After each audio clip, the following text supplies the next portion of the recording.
Welcome viewers. আজকে আমরা completing sentence সম্পর্কে জানবো। তো কমপ্লিটিং সেন্টেন্স আমরা কিভাবে একটা অংশ দেওয়া থাকবে আর একটা অংশ আমরা কিভাবে পূর্ণ করব তার নিয়মগুলো সম্পর্কে আমরা বিস্তারিত জানবো। আসলে কমপ্লিটিং সেন্টেন্স তো অনেকগুলো নিয়ম রয়েছে, সবগুলো নিয়ম একদিনে আসলে আমাদের জানা সম্ভব নয়। এই জন্য ধীরে ধীরে আমরা কয়েকটা পার্ট পার্ট করে আমরা শিখবো। তো আজকে যেহেতু শুরু, এই জন্য আমরা হচ্ছে ফার্স্টে ইফ দিয়ে আমরা শুরু করতে যাচ্ছি। So if you call me I will come, এখানে আমরা একটা সেন্টেন্স আমরা কমপ্লিট করে রেখেছি। So if you call me I will come, যদি তুমি আমাকে ডাকো আমি আসবো। সো ইফ মানে হচ্ছে যদি, ইফ মানে আমরা কি জানি, ইফ মানে হচ্ছে যদি, এই অর্থটা আমরা লিখে রাখলাম। ইফ মানে হচ্ছে যদি। এখন ইফ যুক্ত বাক্যের নিয়ম জেনারেলি আমরা নিয়ম করে থাকি তিন ধরনের। সো নিয়মগুলো আমরা একটু দেখি। রুল রুল এক নম্বরে হচ্ছে if plus present plus future.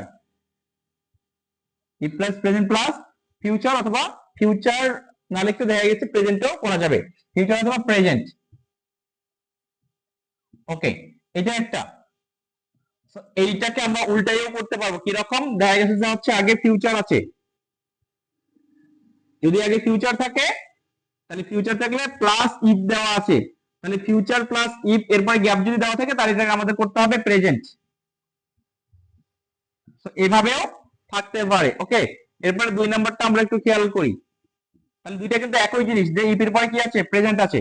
R if এর পরেই যখন প্রেজেন্ট থাকবে তখন অন্য যে ক্লোজটা সেটা অবশ্যই কি হবে?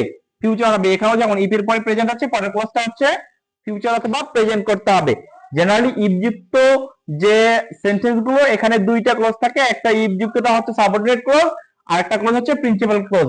ঠিক এখানে এরকম, এখানে ইফ যুক্ত ক্লোজটা আছে প্রেজেন্ট থাকলে তাহলে এটা সাবঅর্ডিনেট ক্লোজটা প্রেজেন্ট আছে, তার মানে প্রিন্সিপাল ক্লোজটাকে ফিউচার করতে হবে অথবা প্রেজেন্ট করানো যাবে। তো এখানেও দেখা যাচ্ছে যে একই অবস্থা, ফিউচার অর্থাৎ ইফযুক্ত প্রেজেন্ট, ইফযুক্ত যে ক্লজটা সেটা হচ্ছে প্রেজেন্ট আছে, তাহলে পরের ক্লজটা অবশ্যই আমাদেরকে কি করতে হবে? ফিউচার করতে হবে। আচ্ছা, ওকে।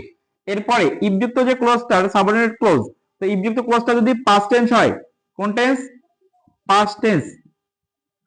ইফযুক্ত ক্লজটা যদি পাস্ট টেন্স হয় তাহলে পরের যে ক্লজটা প্রিন্সিপাল ক্লজটা সেটাকে আমাদের করতে হবে পাস্ট কন্ডিশনাল। Past conditional. আচ্ছা, পাস্ট কন্ডিশনালের আবার নিয়ম রয়েছে। পাস্ট কন্ডিশনালের নিয়মটা আসলে কি? পাস্ট কন্ডিশনালের গঠন হচ্ছে, মানে এটা আমরা গঠনটা একটু সম্পর্কে জানি। গঠনটা হচ্ছে সাবজেক্ট প্লাস, এর গঠনটা হবে উড অথবা কুড। এরপরে উড কুড মাইট লেখা যায়, আমরা ওগুলো অত করে লিখলাম না, উড অথবা কুড লিখবো। উড কুড প্লাস ভার্বের present form plus others. Others আমরা যাই দিই না কেন প্রবলেম নাই। তাহলে এটা হলো কন্ডিশনালের গঠন। কিসের গঠন? কন্ডিশনালের গঠন হচ্ছে এরকম হবে। ওকে, গেল। তো এই যে কন্ডিশনালটা, এই কন্ডিশনালটা এই পাশে থাকে, অর্থাৎ প্রথমে থাকতে পারে, পরের অংশ আমাদের গ্যাপ দেওয়া থাকতে পারে ইফ দিয়ে। তখন আমাদেরকে যদি কন্ডিশনাল থাকে তখন পরের অংশটা আমাদের কি করতে হবে? ইফ প্লাস পাস্ট টেন্স করতে হবে। আচ্ছা, এরপর তিন নাম্বার যেটা, তিন নম্বরে হচ্ছে ইফ যুক্ত যদি ক্লোজটা পারফেক্ট পারফেক্ট হয়, কোন টেন্স? Perfect tense. ইফ যুক্ত ক্লোজটা যদি পারফেক্ট টেন্স হয়, ইফ, সরি, শুধু পারফেক্ট না, পাস্ট পারফেক্ট। ইফ যুক্ত ক্লোজটা যদি পাস্ট পারফেক্ট হয়, পাস্ট পারফেক্ট, তাহলে পরের ক্লোজটা হবে পারফেক্ট কন্ডিশনাল। কি কন্ডিশনাল?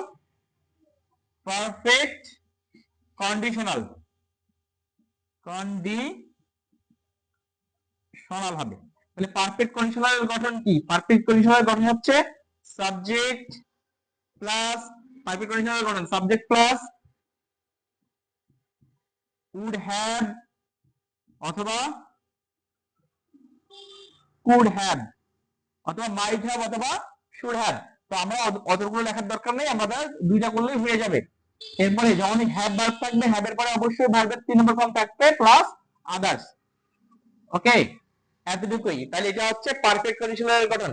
আমরা এইটুকু জায়গা ক্যাপচার করতে পারলে ইফযুক্ত যত ধরনের বাক্য আসুক না কেন, এটা আমরা সহজেই কি করতে পারবো? পরিবর্তন না, সহজেই আমরা কমপ্লিটিং করতে পারবো। তো এই যে এখানে দেখা যাচ্ছে একটা বাক্য এখানে দেওয়া হয়েছে, ইফ ইউ কল মি, যদি তুমি আমাকে ডাকো, তাহলে কোন টেন্স? আমরা যদি টেন্স না চিনি তাহলে সহজেই আমরা কমপ্লিট করতে পারবো না। এটা প্রেজেন্ট ইনডিফিনিট টেন্স, যেহেতু প্রেজেন্ট টেন্স পরটা আমাদের কি করতে হয়েছে? ফিউচার করতে হয়েছে। I will come, if you call me I will come. তো এরকম আরো যদি আমরা বাক্য করতে চাই, সাপোজ আমরা করলাম এক্সাম্পল হিসাবে, if she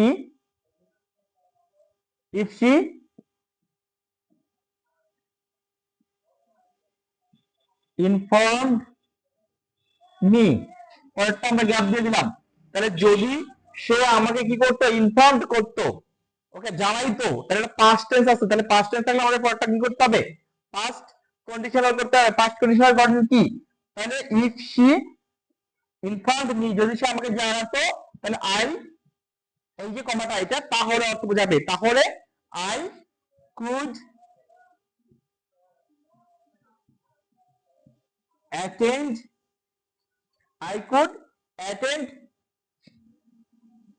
in my English class, অথবা in the meeting,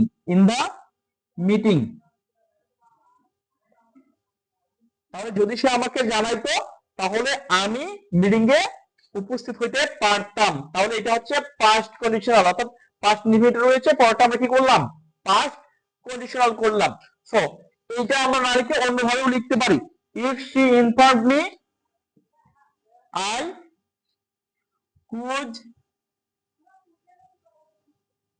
I could meet her, আমি তার সাথে সাক্ষাৎ করতে পারতাম। অথবা I could be ready for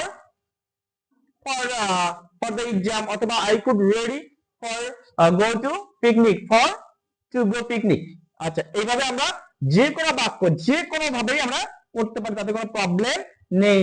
শুধু যে আমাদের এক ধরনের বাক্যই করতে হবে তা না, আমাদের পাস্ট কন্ডিশনাল ঠিক রেখে পরে যে কোনো ভার্ব লিখে সেটাকে আমরা কমপ্লিট করতে পারবো। ওকে, থ্যাংক ইউ। সো এরপরে আমরা আরেকটা যদি বাক্য লিখি, পারফেক্ট টেন্সের একটা বাক্য লিখি, তাহলে আপনাদের আরো ভালো ক্লিয়ার হবে। সেটা হলো কি? দেখা যাচ্ছে যে ইফ আই অথবা we, if I had read more, যদি আমি বেশি পড়িয়ে থাকতাম, তাহলে এইটা কোন টেন্স আছে? এইটা হচ্ছে পারফেক্ট টেন্স রয়েছে, পাস্ট পারফেক্ট টেন্স রয়েছে, ইফ যুক্ত বাক্যটা পাস্ট পারফেক্ট টেন্স। তাহলে যদি পাস্ট পারফেক্ট থাকে তাহলে পরটা আমাদের কি করতে হবে? Perfect condition. আর পারফেক্ট কন্ডিশনের গঠন হচ্ছে প্রথমে সাবজেক্ট, তাহলে আই কুড হ্যাভ গট, আমি পেয়ে থাকতাম, কি পেয়ে থাকতাম? Good result, good result in my examination, in my exam, আমার পরীক্ষায় ভালো রেজাল্ট করে থাকতাম। তাহলে এইটা আমাদের কমপ্লেক্স সেন্টেন্স হয়ে গেল। এছাড়াও এই ধরনের বাক্য আমরা আরো লিখতে পারি, আই কুড